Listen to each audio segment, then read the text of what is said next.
The migration of highly trained professionals out of Africa, often called brain drain or brain loss, leaves many countries in the continent short of the skills needed to meet the challenges of economic development. Research has shown that brain drain of professionals from Africa may be as a result of different factors which may be economical, social, political, and even personal. The process cost Africa massive amounts of resources and time to train these professionals who eventually migrate through the brain drain drift.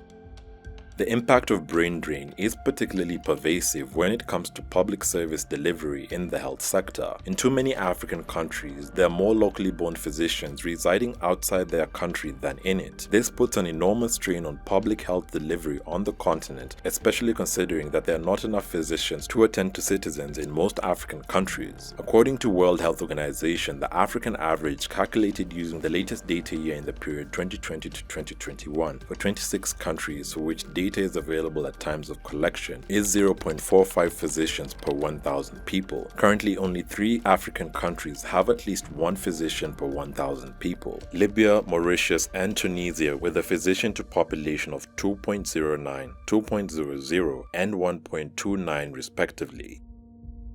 On average, it cost each African country between $21,000 and $59,000 to train a medical doctor. 9 countries, Ethiopia, Kenya, Malawi, Nigeria, South Africa, Tanzania, Uganda, Zambia, and Zimbabwe, have lost more than $2 billion in the last decade from training doctors who then migrated. Annually, it is estimated that Africa loses around $2 billion through brain drain in the health sector alone. Destination countries do not pay for the cost of training African doctors they recruit. For instance, 1 in 10 doctors working in the UK comes from Africa, allowing the UK to save on average $2.7 billion on training costs. Similarly, the US, Australia, and Canada save respectively about $846 million, $621 million, and $384 million in training costs from African physicians they recruit. It is estimated that Africa has lost $4.6 billion in training costs for home-trained doctors recruited by these 4 top destination countries.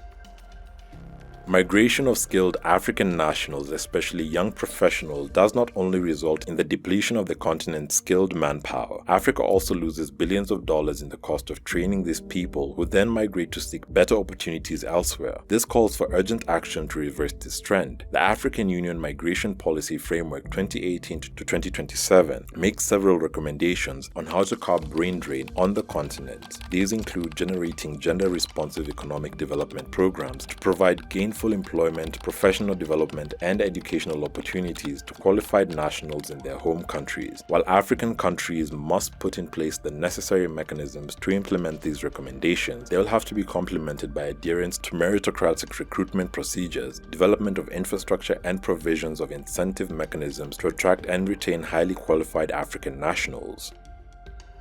Countries in the north are not unhappy about the migration of skills out of countries in the south, though as they compete for new talent while facing problems in renewing their own workforces, forecast of an aging population, and certain policies limiting the number of student places, like numerous clauses for medical students in France, force these countries to increasingly turn to foreign labor. African countries get little return from their investment in higher education, since too many graduates leave or fail to return home at the end of their studies. In light of a dwindling professional sector, African institutions are increasingly dependent on foreign expertise to fill the human resource gap created by brain drain. Africa employs up to 150,000 expatriate professionals at a cost of $4 billion a year. The departure of health professionals has also eroded the ability of medical and social services in several sub-Saharan countries to deliver even basic health and social needs. The flight of professionals from Africa has endangered the economic and political systems in several African countries as its middle class crumbles and its contribution to the tax system, employment, and civil society disappears. Africa risks becoming home to even greater economic hardships. One alternative, if not a solution, would be to use the brain power in the diaspora to teach courses in African universities. Such a circulation of skills would open new prospects for African countries at a time of inescapable globalization. For several years now, university and scientific networks have been set up between home countries and countries with an African diaspora. Throughout 4 decades of Africa losing its best and brightest, the world debated the semantics of the issue and focused almost solely on remittances, overlooking the implication of brain drain on human resources, institutional capacity, and health or social services. Efforts to stem Africa's brain drain focusing on repatriation strategies were discouraging. Studies have shown the repatriation will not work so long as African governments fail to address the pull and push factors that influence immigration. Moreover, the relationship between African governments and the African diaspora remain a major barrier to finding solutions.